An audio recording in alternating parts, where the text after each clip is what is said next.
Speaker, and first I'd like to thank you for allowing the Honourable Member for East and Bartonshire to go ahead of me, because it is important that she gets back to her baby. And there is an irony that we're discussing such things today, and I encouraged her, because I'm a fan of such things, that she should have brought her son into the chamber, because I did this in Glasgow City Council and got away with it because everyone was too scared to tell me no.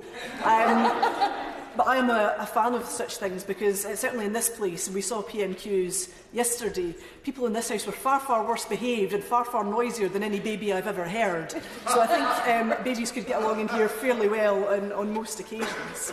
Mr Speaker, this debate calls for discussion in proxy voting for members with new babies and for adoption, not just women members of Parliament. And that is absolutely the right way to look at this, because opportunities to take care of and bond with a child should be given to mothers, fathers and adopted parents equally. But I would like to focus just briefly on the particular issue of women. Statistically, this is who this procedural change will benefit the most. Mr Speaker, if we want a society which tackles inequality, we have to have a reasonable cross-section of society making policy from the grassroots up. Women are sadly still underrepresented in politics, and this can lead to policies which do not take their experiences into account.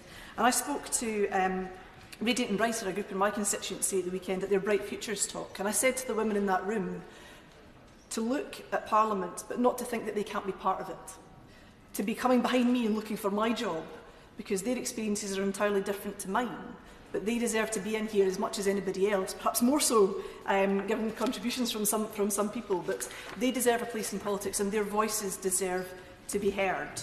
But at the moment, they are not being heard. And women are not a problem that can be retrofitted to this place or to the economy, and not having women's voices heard leads to policies such as the two-child limit and tax credits, which means women have to prove to the DWP that their third child was conceived as a result of rape. It applies to things like women who have no recourse to public funds getting their period in the bus because they can't afford sanitary protection.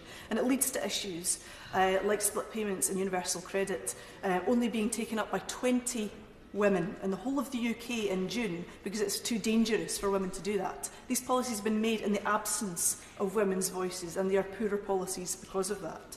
So we need to get more women in here, and we need to look at the structures that we have in place in order to do that. Because I want to encourage every girl to stand up and make her voice heard, whether in her school, her community, in council chambers across the land, in Scottish Parliament, and in other assemblies, and in this place. But women don't put themselves forward for election at the same rate of men. And we can pretend that this is a matter of preference, or women aren't as interested in politics as men, but we just know that that is not true. The reality is that this situation is a constructed one. It's a consequence, at least in part, of some of the policies that are in place in this House. Mary Beard, in her book Power, says you cannot easily fit women into a structure that is coded as male. You have to change the structure. And the structure we have in this House is inadequate for women and for families. Mr Speaker, I'm sure nobody would want their daughter to work in an environment where they are subject to online abuse, judged by newspapers on their appearance or their behaviour, or where they are not entitled to maternity leave. And the members for Liverpool, Wavertree and Eastern Bartonshire have spoken out passionately about the abuse they found because people were judging them on a structure that was coded as male that had no place for them. Will she give way? Of course. Thank you, Mr Speaker. Thank the Honourable Lady for giving way. And would she agree with me that it's precisely because we haven't got proxy voting that we are giving the perception that this place does not work for women? And I think back to my time when I stood in North East Derbyshire and I was confronted by a lady when Natasha Engel was the MP, saying she's not doing her job properly because she's had 3 children. Well, in fact, you can do your job properly and do 3 children. I hasten to add that I then threw my vote down for that constituent because I found her views so appalling. So surely it's a perception. We can do more and we must do, otherwise we'll never show this place is right for all. I absolutely agree, and I had somebody contact me while I was standing as a candidate to say, I hear you have 2 children, how are you going to manage this? So I asked him, did he speak to the incumbent in that seat, because he also has 2 children? And the question, he was put slightly in his place for that. But it's a question he felt legitimate to ask to me, that nobody, I'm pretty sure nobody, would have asked the male incumbent in that seat that question. I gave birth on Good Friday last year, 4 days before the general election was called, and in fact somebody locally said to me, oh, I didn't think you would stand again because you just had a baby. And when I said, would you say that to my husband, he didn't really say anything in return. Absolutely, and our experience will be true of many women who have come to this place, and many women who have stood for politics, and yet many more women who didn't stand, because they thought they would be judged on that basis. And I have good colleagues who are councillors in Scotland who are feeding their babies in council chambers and getting along with the job the best that they can, because councillors, of course, are not afforded maternity leave either. And that's a big issue. If that is seen to be the first rung in the ladder of politics, if they're not even going to take that step because it feels like a very male institution, and some councils are very male too, we need to look at this right across the board. But a good place to start from example would be this place right here. The Minister for the Cabinet Office said that in the urgent question on this subject that rushed procedural changes often leave the House repenting at leisure. But I would make the case, Mr Speaker, that this would not be any kind of rushed change, but actually quite the opposite. Dr Sarah Childs' Good Parliament report was in 2016.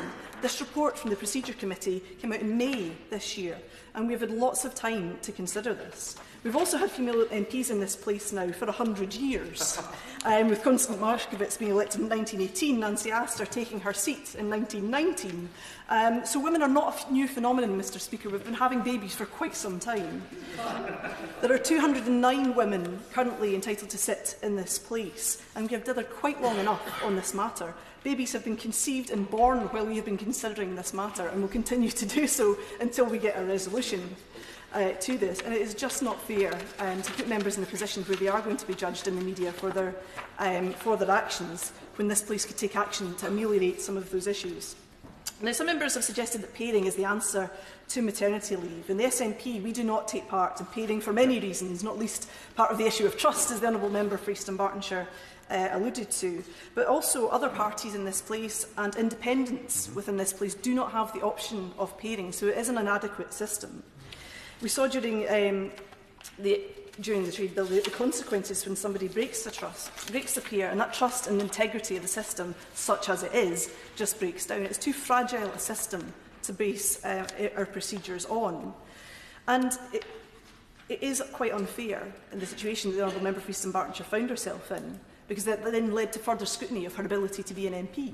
It led that into further question, which is entirely unfair, Mr Speaker. And the breaking of pairs has been commonplace. And the honourable members have mentioned in other debates on this issue how many pairs were broken and when and what circumstances. But because it is such an opaque system, we don't actually know that for absolute certain sure.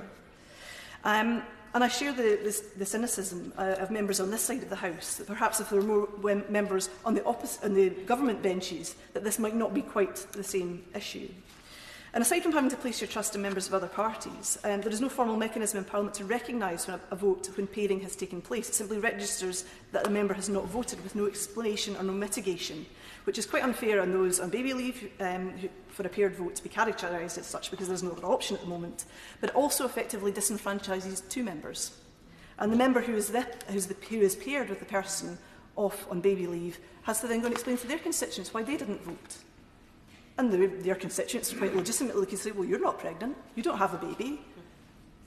Why shouldn't your vote be counted? And it's difficult to explain this opaque system to constituents.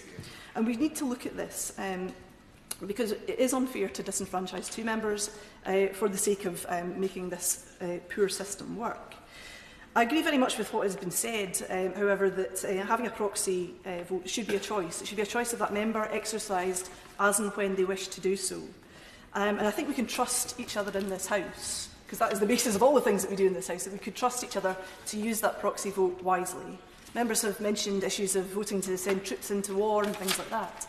And it will come down to the decision of that person who has a proxy, whether or not they feel that's appropriate. And I'm pretty sure nobody would want to use a proxy in those circumstances, that they would move heaven and earth to be here on behalf of their constituents in those circumstances. And they would be judged, and quite rightly judged, if they did that, knowing all of those circumstances. But I think we can trust each other to take responsibility for that. And to use proxy votes as and when they are required, as the report from the Procedure Committee sets out. Now, there's been discussion of health issues and other perfectly legitimate reasons for people being absent. And the clear instruction from the House to the Procedure Committee was to look specifically at baby leave, and we did so thoroughly and diligently.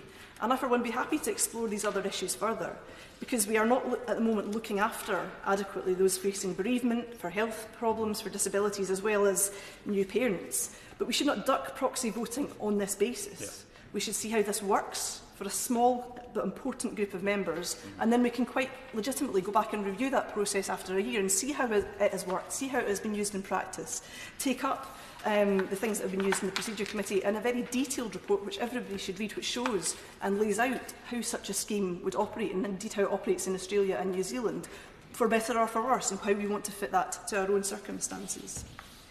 There are issues, as have been raised briefly in intervention, about issues of geography, and there are specific issues of geography for members who have to fly, or largely have to fly, to get to this place. Because if you're coming from Scotland, from Northern Ireland, from some parts of the country, flights are necessary to get here in any kind of reasonable time. And it would not be any more reasonable to suggest somebody comes on the train from Aberdeen to get here than it would be to say to fly, because again that would be extremely stressful at late stages of pregnancy.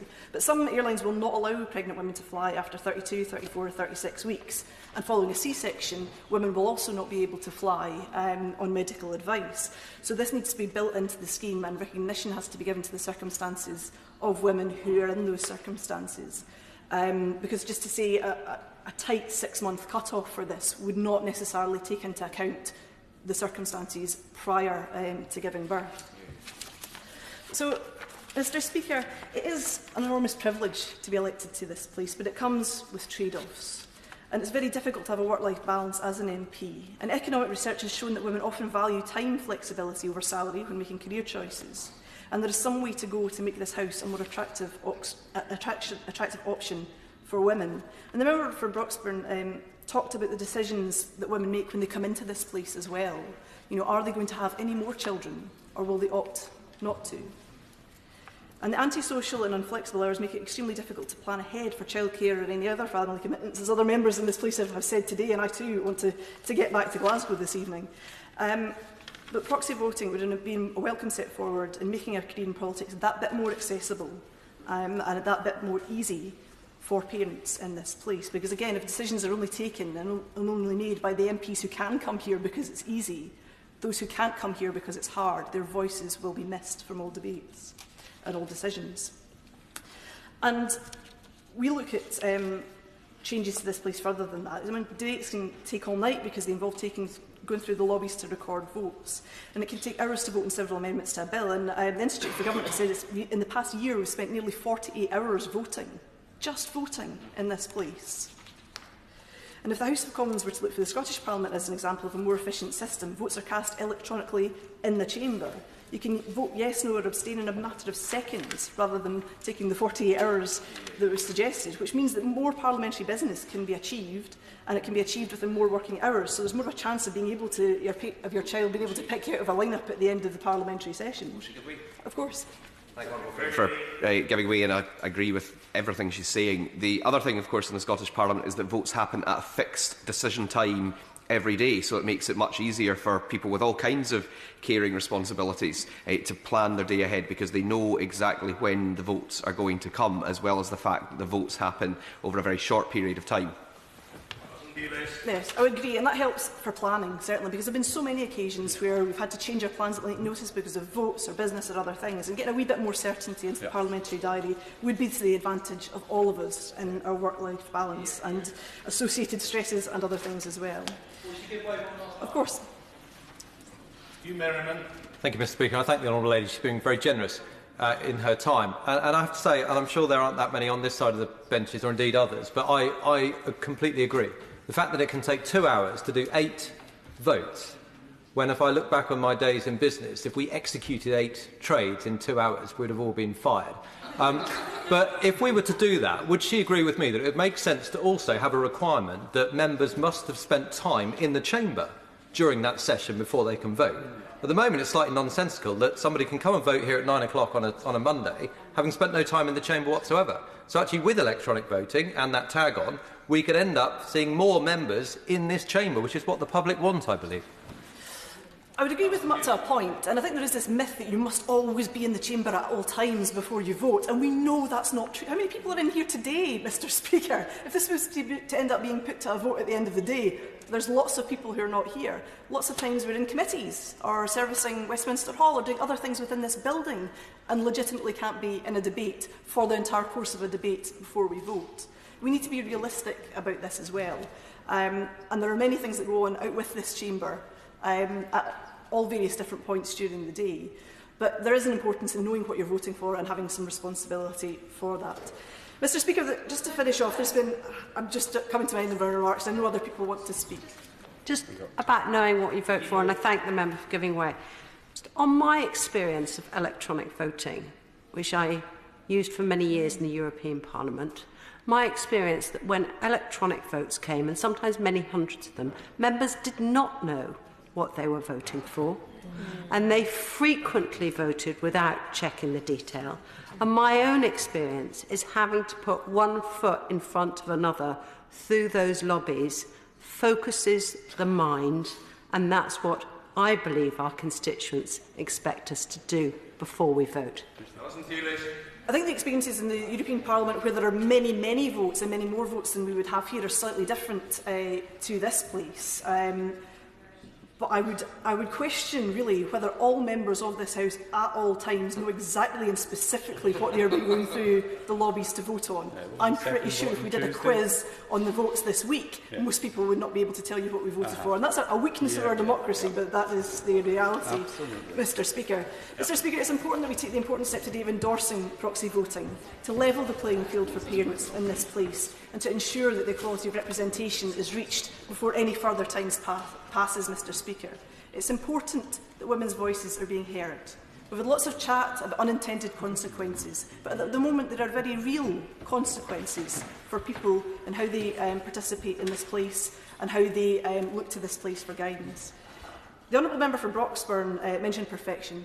Mr Speaker, we're dealing with people here. You're never going to get perfection, absolutely, and we should not wait for it. We should seek it, but we should not wait for it. We should get on with the job and let proxy voting go ahead as soon as possible. Helen Whately.